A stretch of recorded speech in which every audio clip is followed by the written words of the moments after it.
Здравствуйте, уважаемые слушатели! Мы рады вновь приветствовать вас на наших уроках кыргызского языка. В кыргызском языке для связи слов в предложении существуют вспомогательные слова, которые называются послелоги.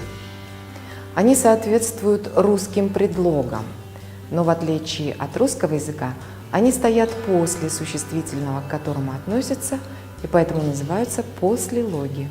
Например, менен с, жөнүндө туралуу о, үчүн для или за употребляются с существительными, стоящими в именительном падеже, и стоят после этих существительных.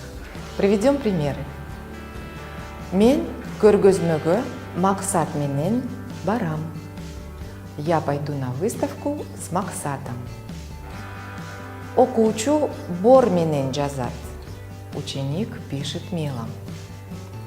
Ортосай базарына маршрутка менен барса болот. На Ортосайский рынок можно поехать на маршрутке. Биз эл үчүн эмгектенебиз. Мы трудимся для народа. Бул тасмада жаштар жөнүндө айтылат.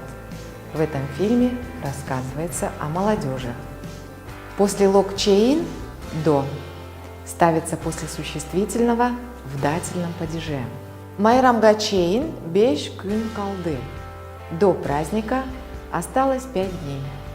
Майрамга стоит в дательном падеже. Чейин до. Ортосай базарына чейин такси менен барса болот. До Ортосайского рынка можно доехать на такси.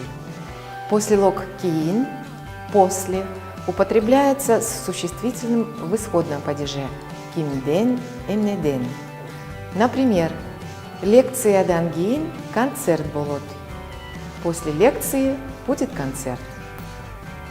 Биз жаңы жылдан кийин эс алабыз. Мы после Нового года отдохнем.